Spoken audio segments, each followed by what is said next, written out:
পৃথিবীর সব থেকে ভালো মানুষকে,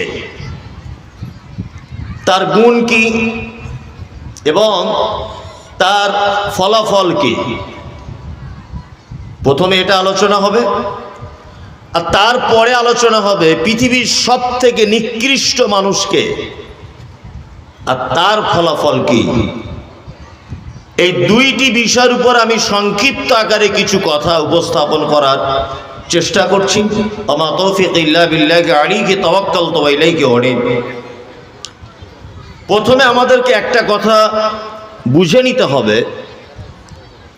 যে বর্তমান বিশ্বে সব থেকে বেশি মানুষ যে জিনিসের কম্পিটিশন করে, প্রতিযোগিতা করে, সেটা কি বলুন তো? আমাকে ভালো হতে হবে। আমার আগে যিনি বক্তব্য রাখছিলেন, আলহামদুলিল্লাহ, উনি খুব সুন্দর করে গুছিয়ে গুছিয়ে বলছিলেন। ওনার গলার কণ্ঠস্বরও ভালো, খুব বানিয়ে বানিয়ে দোয়া করছিলেন। উনি যখন বক্তব্য রাখছিলেন আর আমি যখন ঘরে বসে বসে শুনছিলাম, তখন আমার মনের ভিতরে একটা কাজ হচ্ছিল। কি কাজ? হয়নি, কিন্তু বোঝানোর জন্য বলছি। আমার মনের ভিতরে কাজ হচ্ছিল যে আজকে তো আমি প্রধান বক্তা, কমিটি করেছে হয়তো ভুল করে, তা আমি প্রধান বক্তা। তা আমার আগে যিনি বক্তব্য রাখছেন ওনার থেকেও আমাকে ভালো কিছু বক্তব্য রাখতে হবে। তাছাড়া সকাল হলেই মানুষ বলবে কোথা থেকে কাকে ধরে প্রধান বক্তা করে দিলি, এটা বলবে কি বলবে না? বলবে। তার মানে বুঝতে পারা যাচ্ছে সারা পৃথিবীর সব থেকে বেশি মানুষ যেটাতে কম্পিটিশন করে, প্রতিযোগিতা করে, সেটা আমাকে ভালো হতে হবে। একটা শ্বশুর সারাদিন চেষ্টা করছে আমার 4টে বৌমার কাছে আমাকে ভালো হতে হবে। একজন বৌমা সারাদিন চেষ্টা চালিয়ে যাচ্ছে আমার শ্বশুর শাশুড়ির কাছে 4টে বউয়ের থেকে আমাকে ভালো বৌমা হতে হবে। একজন স্কুল টিচার সারাদিন ছাত্রদের কাছে, ম্যানেজিং কমিটিদের কাছে চেষ্টা চালিয়ে যাচ্ছে কি, আমাকে ভালো শিক্ষক হতে হবে 5 গ্রাম মাদ্রাসার, সবাই যেন আমাকে ভালো বলে। আজকে জলসা যিনি সভাপতিত্ব করছেন, অনেক জলসাতে দেখেছি বক্তা, সভাপতি, শ্রোতা অনেক সময় ঝামেলা ঝগড়া লেগে যায়। লেগে যায় না? লেগে যায়। সভাপতির টেনশন আছেন যে আমার সভাপতিত্বে কোনো ঝগড়া ঝামেলা অশান্তি কিছু হয়ে যাবে না তো, তাহলে আমাকে অন্য জায়গায় সভাপতিত্ব কিন্তু আর নেবে না। ভালো করে বুঝবেন। তবে উনিও কিন্তু চেষ্টা চালিয়ে যাচ্ছেন যে সভাটা শেষ পর্যন্ত আমাকে সঠিকভাবে পরিচালনা করতে হবে। সারা পৃথিবীতে এটাই সব থেকে বেশি প্রতিযোগিতা হয়, আমাকে ভালো হতে হবে। আচ্ছা, এখানে একজনা কেউ বসে আছেন যে আমি আজকে থেকে খারাপ হব এই নিয়ত করে আছি? কেউ আছেন? আছেন কেউ? নেই। আজকে থেকে আমাকে পরিবর্তন হতে হবে, আমাকে ভালো হতে হবে, এই রকম চিন্তা ভাবনা আপনাদের কারো আছে? আছে? আছে। দেখুন, প্রতিযোগিতা এরাই দলে লোক বেশি, ভালো হতে হবে। কিন্তু আমি বক্তব্য এখনো শুরু করিনি, আমি একটু জমিটা রেডি করে নিয়ে এবার বলবো মেন কথাগুলো। কিন্তু পৃথিবীর মানুষের কাছে ভালো হওয়া খুব কঠিন, খুব কঠিন। তার একটা জ্বলন্ত প্রমাণ বলি। 30 বছর এক বিছানাতে বালিশে মাথা দিয়ে ঘুমায় স্বামী আর স্ত্রী। 31 বছর বয়সে স্বামী স্ত্রী ডিভোর্স হয়ে যাচ্ছে। তার মানে কি 30 বছর এক বালিশে মাথা দিয়ে শুয়ে, এক থালাতে ভাত খেয়ে, গালে তুলে খাইয়ে দিয়ে জান সোনা মানি ঘাবি যাবি, এত প্রেম ভালোবাসা, দীঘায় বেড়াতে যাওয়া, হানিমুনে যাওয়া, দার্জিলিংয়ে কত জায়গায় ট্যুর করা, কত জায়গায় কত গোপন সম্পর্ক, তারপরেও দেখবেন 31 বছর বয়সে সংসার ভেঙে গেল। ঘটনা হয় কি হয় না? হয়। 10 বছর সংসার করার পর সংসার ভেঙে যাচ্ছে। তার মানে বুঝতে পারা যাচ্ছে মানুষের কাছে ভালো হওয়া খুব কঠিন। একটু ডিসব্যালেন্স হয়ে গেলে আর ভালো হতে পারবেন না, আর আপনি ভালো হতে পারবেন না। আর একটা কথা বলি, মানুষের কাছে ভালো হতে গেলে 2টি জিনিস লাগে। কটি? 2টি। এক হচ্ছে পর্যাপ্ত পরিমাণে আপনাকে অর্থ উপার্জন করতে হবে।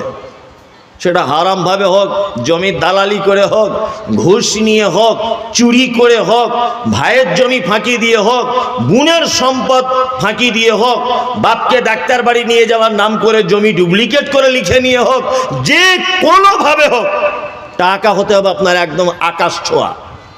তাহলে দেখবেন সব জায়গায় মানুষ আপনাকে ভালো বলবে। আপনারা লক্ষ্য রাখুন, আমাদের গ্রামে মসজিদ, মাদ্রাসা, ঈদগাহ, আচ্ছা এইসব যারা টাকা পয়সার দায়িত্বে থাকে, ধরে নেন যে ক্যাশিয়ার। আচ্ছা ক্যাশিয়ার যে লোকটা হয়, দেখেছেন কোনোদিন যে একটা ভ্যান চালায় আমাদের গ্রামে একটা লোক, ওই লোকটা ক্যাশিয়ার হয়েছে, টাকা পয়সা গ্রামের সব ওর দায়িত্বে। দেখেছেন জীবনে? দেখেছেন না? ও তাহাজ্জুদ পড়ে কিন্তু মানুষ ওকে বিশ্বাস করে না। ও ইমানদার, ও রিক্সা চালাতে পারে কিন্তু ওর ইমান এত কঠিন, কিন্তু মানুষ কেউ ওকে বিশ্বাস করে না। তার মানে আপনার টাকা না থাকলে আপনার কেউ বিশ্বাসটুকু পর্যন্ত করবে না। কি বললাম বুঝলেন? হ্যাঁ, তার মানে আপনি পর্যাপ্ত পরিমাণে অর্থ সংগ্রহ করতে পারলে আপনি মানুষের কাছে সব থেকে ভালো লোক। দুই, আর একটা কথা বলি, তার জ্বলন্ত প্রমাণ। সাংসারিক জীবনে সবাই জড়িত, আমিও সাংসারিক জীবনে জড়িত। টাকা যদি আপনার কম থাকে, আপনার আব্বা মায়ের কাছে পর্যন্ত আপনি ভালো হতে পারবেন না। আপনার মায়ের চরিত্র দেখবেন আর আপনার বাপের চরিত্র। আপনারা 4 ভাই, যে ভাইয়ের দেখবেন টাকা বেশি, আপনার মা দেখবেন তার বেটাকে কোলে করে নিয়ে বেশি ঘোরে, দেখবেন। আর তার স্ত্রীর ব্যাপারে বলে এটা আমার লক্ষ্মী বৌমা, অথচ ঘোড়ার ডিম, কিছুই নয়, ও কিচ্ছু নয়, শুধু ওই বেটাটার টাকা আছে তাই। আপনার টাকা যদি বেশি থাকে তাহলে দেখবেন যে আপনার আব্বা মা পর্যন্ত আপনার সাপোর্টে কথা বলবে। আর আপনার আর্থিক অবস্থা খারাপ হোক, দেখবেন আপনার আব্বা মা পর্যন্ত আপনার ফেভারে থাকবে না। তার মানে বুঝতে পারা যাচ্ছে পৃথিবীতে ভালো হতে গেলে কি দরকার? হ্যাঁ, টাকা। 2, আপনার বর্তমানে আপনি কোন পদে আছেন, কোন পদে। লোকটা কাল দেখলাম আন্ডার প্যান্ট পরে ঘুরছিল, কেউ ওকে চিনতো না, লোকের পুকুরে মাছ চুরি করতো। কি করে এদিক ওদিক করে 2-4 দিন রাজনীতি করে টিকিট পেয়ে গেছে, এখন এমএলএ হওয়ার, এমএলএ হয়ে গেছে। দেখবেন সব জলসারও সভাপতি, সব জলসারও প্রধান অতিথি। হ্যাঁ হ্যাঁ, গ্রামে ঈদগাহ হচ্ছে, ওর কথা না অনুযায়ী হবে না ঈদগাহ। মাদ্রাসার জমি কেনা হচ্ছে, ও না বললে হবে না। এতদিনও তো ফুচকা বিক্রি করতো, পরে পুকুরে মাছ চুরি করতো। তো ও এই পজিশনে এলো কি করে? ও বর্তমানে একটা ভালো পদে আছে তাই। তার মানে পৃথিবীতে ভালো হতে গেলে পদ দরকার আর টাকা দরকার, তাই না? তাহলে ভালো হওয়া যাবে। এবার আপনাকে আর একটা জিনিস আমি জানিয়ে দিয়ে আমি কোরআনের আয়াত দিয়ে শুরু করছি। আচ্ছা, এবারে পৃথিবীর মানুষের কাছে আপনি ভালো হয়ে গেলেন, সবাই আপনাকে বললো এলাকাতে সবাই যে আব্দুল্লাহ লোকটা খুব ভালো লোক, খুব ভালো লোক, খুব ভালো লোক, খুব ভালো লোক। আচ্ছা, সবাই যদি ভালো ভালো ভালো ভালো করে মুখে যদি ফেনা বার করে দেয়, আচ্ছা বলুন তো দুনিয়াতে আপনার কোনো উপকার হবে? হবে? হবে না তো, হবে না, কোনো উপকার হবে না। ক্ষণিকের জন্য একটু কিছু হতে পারে। 2, দুনিয়ার লোক যদি আপনাকে সবাই যদি খারাপ বলে, সবাই, আচ্ছা দুনিয়াতে হয়তো ক্ষণিকের ক্ষতি হবে, এছাড়া তো আর কিছু হবে না। হবে? হবে না। এইবার ধরুন প্যান্ডেলের এই ফুটো দিয়ে আল্লাহ মুখ বাড়িয়েছে, এখন ডাইরেক্ট 5 গ্রাম মাদ্রাসা জলসায় আল্লাহ মুখ বাড়িয়ে দিয়ে বলছে, রইসুদ্দিন এদিকে তুই সব থেকে ভালো লোক। আচ্ছা বলুন তোর কপালটা ভালো না খারাপ? আপনারা বলুন, ভালো না খারাপ? ভালো। আল্লাহ যদি মুখটা বার করে দিয়ে বলে, এই রইসুদ্দিন তুই সব থেকে খারাপ লোক, তাহলে ওর কপালটা গেল না গেল না? গেল। তার মানে আমরা চেষ্টা করব কার কাছে ভালো হওয়া? আল্লাহর কাছে। মানুষ আমাকে কে কি বললো, কে কি করলো, কে কি আমাকে ডিসিশন দিল, কে ভালো বললো না বললো, কোনো কিছু দেখার দরকার নাই। একটা মেয়ে বোরখা পরে ঘুরছে, বোরখা পরে নিজে হেফাজতে থাকার জন্য। তা পাড়ার মা চাচিরা বলছে, খুব সাবধান, ছেলে ধরা বার হয়েছে, বলছে, মানে ওকে টার্গেট করে বলছে। ভালো করে বুঝবেন, একটা মেয়ে নিজেকে হেফাজত করার জন্য বোরকা পরে সালাত আদায় করে, নিজের হেফাজতে থাকে, তার 5 জন মেয়ে ওর দিকে টার্গেট করে বলছে, দেখি ছেলে ধরা বার হয়েছে, বোরকা পরে ছেলে ধরতে পারে। ওকে বলছে আপনাকে ছেলে ধরা বলুক, হাজি বুড়ি বলে আপনাকে রাগিয়ে দিই? হ্যাঁ, এ কালের বউ না, এটা অন্য কালের বউ। এত ঘন্টা দিয়ে চলে 17 বছরের মেয়ে? যতই আপনাকে খারাপ বলুক, কিন্তু আমি চেষ্টা করব কার কাছে ভালো হবার? আল্লাহর কাছে ভালো হবার, তাই না? আল্লাহর কাছে ভালো হবার। তাহলে আল্লাহর কাছে ভালো হতে গেলে কি কি লাগে? কত টাকার মালিক হতে হয়? কোন অ্যাকাউন্টে কত টাকা থাকতে হবে? হ্যাঁ, এমএলএমপি হতে হবে কিনা? সভাপতি, সেক্রেটারি, বক্তা কি হতে হবে জেনে নেওয়া যাক। আল্লাহর কাছে ভালো হব। আল্লাহর কাছে শুধু ভালো হওয়ার জন্য সামান্য একটা জিনিস লাগে। এক, আল্লাহ বলছেন ইন্নাল্লাযীনা আমানু, নিশ্চয়ই যারা ঈমান আনে, ওয়া আমিলুস সালিহাত, আর যারা আমলে সলেহ যারা করে, অর্থাৎ ভালো কাজ যারা করে। আল্লাহ তারপরে বলছেন উলাইকা হুম খায়রুল বারিয়া, জগৎ সমূহে যা কিছু আছে সব থেকে উত্তম ব্যক্তি এই লোক। জগতে যা কিছু আছে সব থেকে উত্তম ব্যক্তি কে? এই লোক যে ঈমান আনার পরে পরে কি করে? আমলে সলেহ করে। মমতাজুল সাহেব, তাহলে আমি ভালো মানুষের সার্টিফিকেট পেয়ে গেলাম দুটি কাজের মাধ্যমে। এবার আমরা পুরস্কার কি পাবো? ভালো মানুষ হবার পরে আল্লাহ বলছেন জাযাউকুম ইনদা রাব্বিকুম, তার রবের পক্ষ থেকে রয়েছে উত্তম প্রতিদান। প্রতিদান কি? জান্নাতু আদনিন, চিরস্থায়ী জান্নাত, তাজরি মিন তাহতিহাল আনহার। জান্নাত শুধু এমনি নয়, আল্লাহ বলছেন তাজরি মিন তাহতিহাল আনহার, যার তলদেশে প্রবাহমান ঝর্ণা থাকবে। তারা জান্নাতে থাকবে কতদিন? আল্লাহ বলছেন খালিদিনা ফিহা আবাদা, চিরস্থায়ী তারা ওই জান্নাতের ভিতরে থাকবে। কেন তাদের জন্য এত জান্নাত? কেন তাদের জান্নাতের তলদেশ থেকে ঝর্ণা? কেন তারা চিরস্থায়ী থাকবে? আল্লাহ তাদের ব্যাপারে বলছেন রাদিয়াল্লাহু আনহুম, আমি আল্লাহ যে তাদের উপরে রাজি খুশি। ওয়ারাদু আনহু, তারাও যে আমার উপরে খুশি। দুজন দুজনের জন্য খুশি কেন? আল্লাহ বলছেন যালিকা লিমান খাশিয়া রাব্বা, এই কারণে দুজন দুজনের প্রতি আমরা খুব খুশি যে তারা শুধুমাত্র আমাকে ভয় করে চলতো। তাই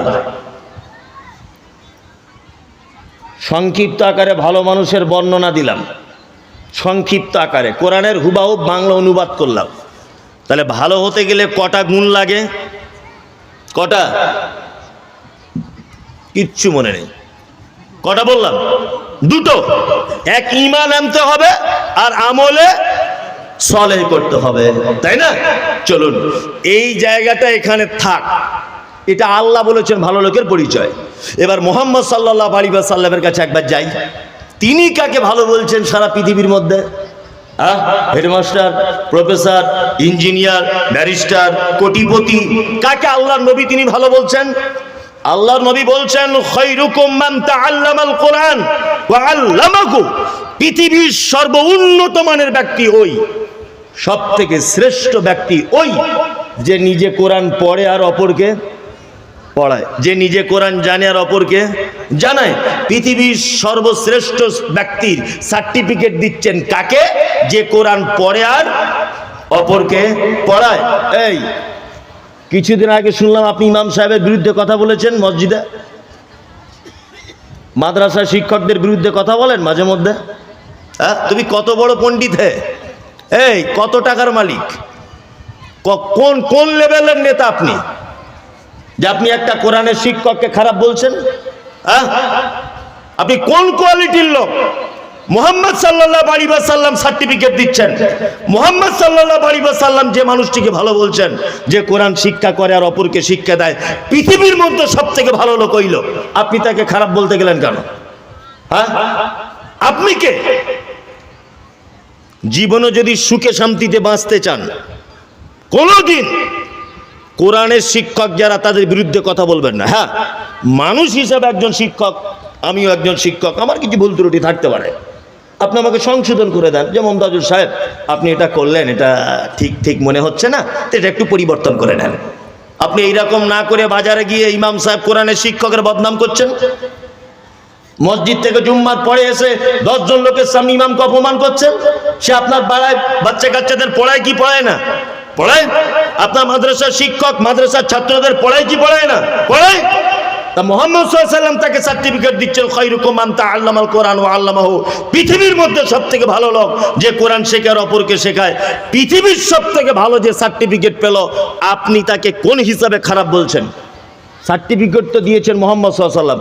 আপনি কি মুহাম্মদ সাল্লাল্লাহু আলাইহি ওয়াসাল্লামের থেকে বড় পণ্ডিত? আপনি কি মুহাম্মদ সাল্লাল্লাহু আলাইহি ওয়াসাল্লামের থেকেও বড় নেতা যে ক্ষমতা দেখিয়ে আপনি একটা কোরআনের শিক্ষককে খারাপ বলছেন? খুব মেপে কথা বলবেন, বিশেষ করে যারা কোরআনের শিক্ষা দেয়, খুব মেপে কথা বলবেন। প্রয়োজন যতটুকুই ততটুকুই। শেখ, আপনার এটা একটু ভুল হচ্ছে, যদি এটা একটু ঠিক করে নিতেন, মিষ্টি কথায় ঠিক করে নেবেন উনি। আপনি এরকম ভদ্র ভাষায় না বলে আপনি চায়ের দোকানে এখানে ওখানে গিয়ে বদনাম করছেন, তার পিছনে কথা বলছেন, অথচ মুহাম্মদ সাল্লাল্লাহু আলাইহি ওয়াসাল্লাম সার্টিফিকেট দিয়েছেন সব থেকে ভালো লোক, সব থেকে দামি লোক। আপনি কি মুহাম্মদ সাল্লাল্লাহু আলাইহি ওয়াসাল্লামের থেকে পণ্ডিত? তাহলে আমরা দুটো জিনিস থেকে জেনে গেলাম পৃথিবীর সব থেকে ভালো মানুষকে। প্রথমে আল্লাহর কাছে জানলাম, তারপর মুহাম্মদ সাল্লাল্লাহু আলাইহি ওয়াসাল্লামের কাছে জানলাম পৃথিবীর সব থেকে ভালোকে। এবারে এই দুটো জিনিসের একটু ব্যাখ্যা বিশ্লেষণ করা যাবে। এক, আল্লাহ প্রথমে বলেছেন ভালো লোক সে যে ঈমান আনে। আচ্ছা, যারা আপনারা এখানে বসে আছেন, ঈমান আছে না নেই আপনাদের? আছে? তুলুন থাকবে কি কার কার? সবার সবার ঈমান আছে। কারো ঈমান অসুস্থ, কারো ঈমানে হালকা পোকা লেগেছে, কারো একটু ট্রিটমেন্ট করা লাগবে, হ্যাঁ তাই না? ঈমান আছে, কিন্তু কারো ঈমান কমজোর, কারো ঈমান ঘুমন্ত অবস্থায়, কারো ঈমানে পোকা লেগেছে, কেউ অসুস্থ ঈমানদার, ঈমান আছে। এবার আমাদের দরকার তাহলে কি? আল্লাহর কাছে ভালো হতে গেলে ওয়ামিলুস সলিহাত, উত্তম কিছু আমল করার, উত্তম কিছু আমল করা, এইটা প্রয়োজন আছে। আমরা উত্তম কিছু আমল করি, করি কি করি না? করি করি। আমি আপনাদেরকে উত্তম আমল কাকে বলে এইটা আপনাদেরকে প্রথমে একটু বোঝাবো, তারপরে বলবো পৃথিবীতে যত আমল আছে সব থেকে উন্নত মানের আমল কি, কোরআন দিয়ে আপনাকে প্রমাণ করব। প্রথমে আমি এটা বলে দিই যে উত্তম আমল বলতে আপনি কি বোঝেন। এক, উত্তম আমল বলতে আপনাকে এটা এতটুকু ধারণা রাখুন, আল্লাহ নবী সাল্লাল্লাহু আলাইহি ওয়াসাল্লাম বলেছেন যে তুমি একটা কাজ করেছো, যে কাজ করার পরে তুমি নিজেকে আনন্দিত মনে করছো, নিজের আত্মাতে তুমি তৃপ্তি বোধ করছো, এটা তোমার জন্য ভালো কাজ। আপনি রাস্তা দিয়ে যাচ্ছিলেন, যেতে যেতে দেখতে পাচ্ছেন একটা কুকুরের বাচ্চা পানিতে পড়ে গেছে, কুকুরের বাচ্চাটা ডাকছে বা বিড়ালের বাচ্চাটা ম্যাও ম্যাও ম্যাও ম্যাও করে ডাকছে। আচ্ছা, আপনি যদি জামা কাপড় খুলে তাড়াতাড়ি করে কুকুরে বা বিড়ালের বাচ্চাটাকে যদি পানি থেকে তুলে দেন, তাহলে বলুন তো এটা আপনি মনের দিক দিয়ে শান্তি পাবেন কি পাবেন না? পাবেন। জিস, আমি নামাজ না পড়তে পারি, আমি রোজা না করতে পারি, দান না করতে পারি, আমি মদ পান করতে পারি, আমি গাঁজা টানতে পারি, যাই কিছু করি না কেন, পৃথিবীটা আল্লাহ আমাকে দিয়ে একটা আজকে ভালো কাজ করিয়েছে, একটা প্রাণী মারা যাচ্ছিল তাকে আমি বাঁচাতে পেরেছি, মনের দিক দিয়ে আনন্দ হবে কি হবে না? আল্লাহ নবী সাল্লাল্লাহু আলাইহি ওয়াসাল্লাম বলছেন এটাই সবথেকে ভালো কাজ। খারাপ কাজ কি? তার বিপরীত দিকটা। বিপরীত, তুমি এমন কাজ করেছো যে কাজ করার পরে তুমি নিজেকে নিজে লজ্জিত মনে করছো, তুমি নিজেকে নিজে অপমানিত মনে করছো, নিজেকে তুমি খারাপ মনে করছো, এটা অবশ্যই খারাপ কাজ। আপনি রাস্তা দিয়ে যাচ্ছিলেন, শীতকাল, পৌষ মাসের হাড় কাঁপানো শীতে একটা বিড়ালের বাচ্চা রাস্তার ধারে কোনো অপরাধ করেনি, দাঁড়িয়েছিল। আপনি সাইকেল নিয়ে যাবার সময় ও ভুল করে আপনার সাইকেলের ধারে চলে এলো, আপনি ব্রেক কষলেন, গাড়িটাকে রুখতে পারলেন না, গাড়ি থেকে পড়ে গেলেন, সঙ্গে সঙ্গে উঠে বিড়ালের বাচ্চাটাকে লাথি মেরে পানিতে ফেলে দিলেন। ও এক পর্যায়ে ম্যাও ম্যাও ম্যাও করতে করতে করতে করতে করতে করতে মারা গেল আপনার চোখের সামনে। কিয়ামতের আগের দিন পর্যন্ত যদি আল্লাহ আপনাকে হায়াত দেয়, বলুন তো নিজেকে কোনোদিন ক্ষমা করতে পারবেন? পারবেন? পারবেন না। ইস, আমি একটা বিড়ালের বাচ্চাটাকে তার মুখে ভাষা নেই বলে, সে সাঁতার জানে না বলে আমি তাকে পানিতে লাথি করে ফেলে দিয়েছি, নিজের কাছে ক্ষমা করতে পারবেন? পারবেন না। এটা খারাপ কাজ, এটা খারাপ কাজ। দুটি জিনিসের ধারণা দিলাম আপনাকে আমি, যে কাজ করলে মানুষ আনন্দ পায়, নিজে নিজে খুশি হয়, ওটা ভালো কাজ। যে কাজ করলে মানুষ লজ্জিত হয়, অপমানিত হয়, নিজেকে ক্ষমা করার সুযোগ রাখে না, এ কাজ কি কাজ? খারাপ কাজ। আর একটা ধারণা আপনাকে আমি দেব, সেটা হচ্ছে এই, আমরা মনে মনে করি ভালো কাজ মনে হয় শুধু মানুষের সাথেই করা যায়, এটা মনে মনে ভাবি না? আল্লাহু আকবার। আজকে আপনারা দেখতে পাচ্ছেন সোশ্যাল মিডিয়ার মাধ্যমে মুসলিমদের নামে সর্বক্ষণ এক শ্রেণীর মানুষ কুৎসা রটনা করেই যাচ্ছে। কখনো মুসলিমদের দাড়িওয়ালাকে দেখলে বলছে জেহাদি, কখনো বলছে টেররিস্ট, মাওবাদী, সন্ত্রাসী, ইত্যাদি ইত্যাদি নানান রকমের কালিমা যুক্ত করতে মুসলিমদের চাইছে বিভিন্ন রাজনৈতিক দলের নেতা বা সোশ্যাল মিডিয়ার বিভিন্ন উগ্রবাদী মানুষেরা। করছে কি করছে না? যারা ইসলাম সম্পর্কে কথা বলে তাদের সামান্যটুকু ধারণা ইসলাম সম্পর্কে নেই। ইসলাম শুধু মানুষের সঙ্গেই সদ্ব্যবহার করতে বলেছে এ কথা নয়, ইসলাম শুধু মানবিক দৃষ্টিতে মানুষের সঙ্গেই ভালো ব্যবহার করতে বলেছে এ কথা নয়। ইসলাম এমন এক জীবন ব্যবস্থা, আপনারা জানেন যে একজন দেহ ব্যবসায়িক নারী, ব্যভিচারিণী নারী, নারীটা রাস্তা দিয়ে হেঁটে হেঁটে হেঁটে হেঁটে যাচ্ছিল, যেতে যেতে এক তৃষ্ণার্ত কুকুরে সে দেখতে পেল। কুকুরটা পিপাসায় কাতর হয়ে তার জিভ বার হয়ে গেছে। একটি কূপের সাইডে কুকুরটা কাদা জাতীয় মাটি জিভ দিয়ে চাটছে। মহিলাটার মনে দয়া হলো, ইস, আমার যেমন পাকস্থলী আছে কুকুরটারও আছে, আমার পিপাসা লাগলে কুকুরেরও পিপাসা লাগে, আমার কষ্ট যেমন হচ্ছে ওরও তেমন কষ্ট হচ্ছে। মহিলাটা কি করেছে, কুকুরটাকে দেখে খারাপ লেগেছে বলে গায়ের ওড়নাটা খুলে পায়ের মোজাতে করে বেঁধে কূপের ভিতরে দিয়ে মোজাতে করে কূপ থেকে একটু পানি তুলে কুকুরটাকে পান করিয়ে দিয়েছিল। বলুন তো মহিলাটা ক্ষমা পেয়েছিল কি পায়নি?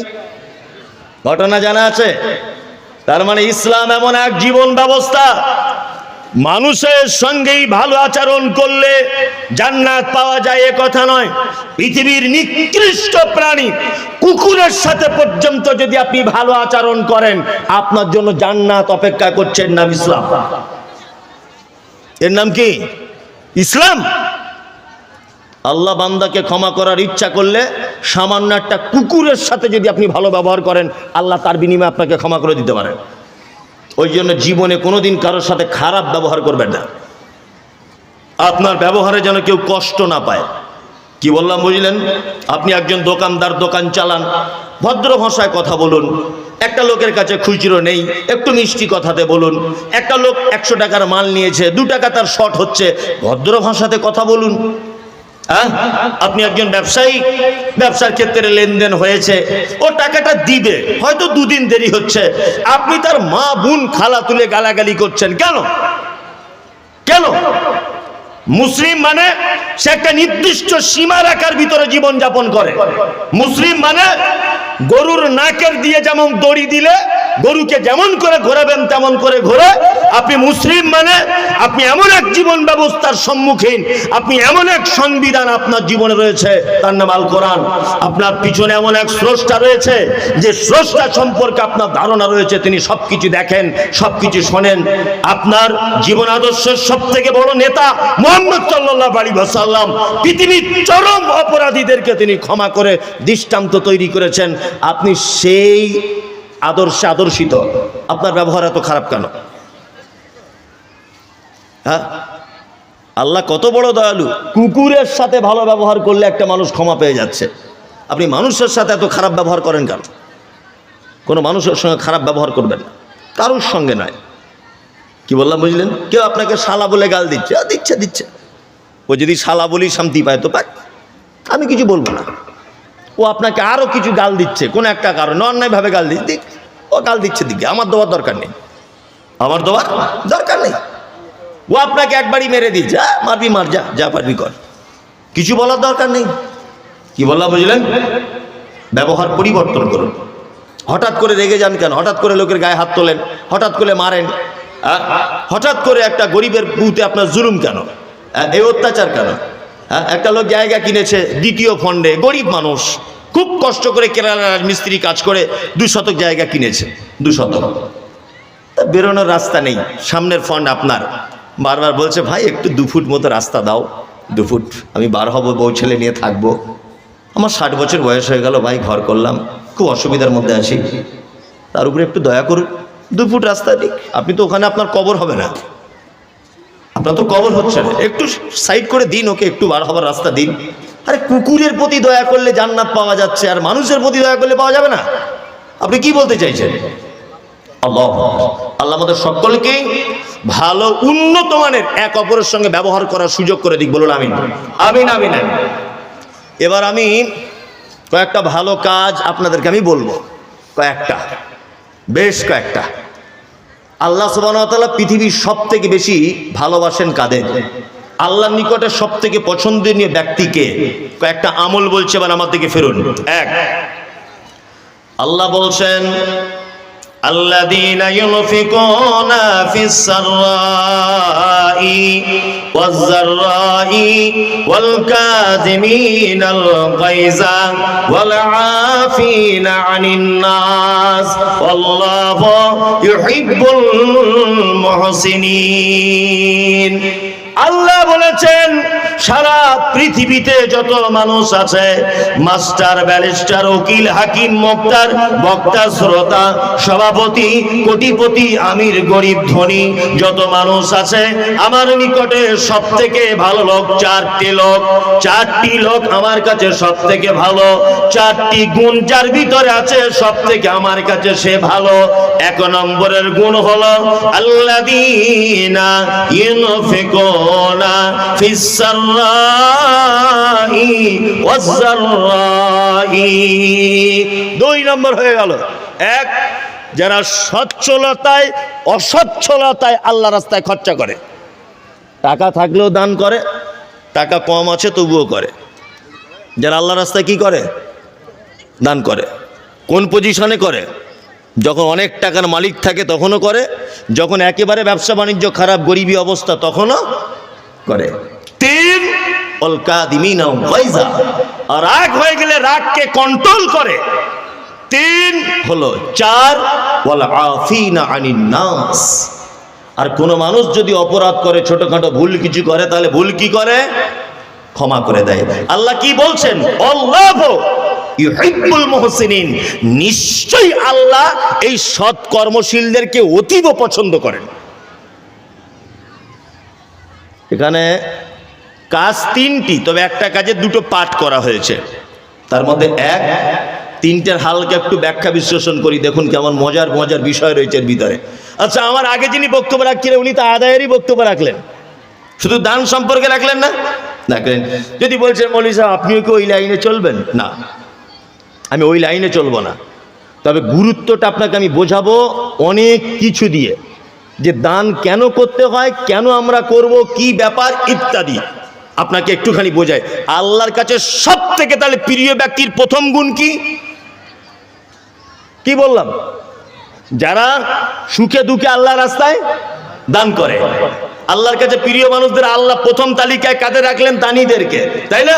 এবার দান কত গুরুত্বপূর্ণ বিষয় এটা আপনাদেরকে আমি একটুখানি বুঝি। প্রথম আমি আপনাদেরকে একটা জিনিস বোঝাতে চাইছি, সেটা হচ্ছে এই, প্রথমে আপনারা বলুন দান আর সাদকা এই দুটো জিনিস এক না আলাদা? আলাদা। প্রাইজ আছে আমার গাড়ি থেকে, প্রাইজ টানো তো। আলাদা আলাদা কারা বললেন? হাত তুলুন, একটু প্রাইজ আছে তুলুন। হ্যাঁ, প্রাইজ আছে। প্রাইজ তো নাই, জরিমানা। প্রাইজটা এমনি বললাম যাতে দেখি আপনারা কতটা জানেন।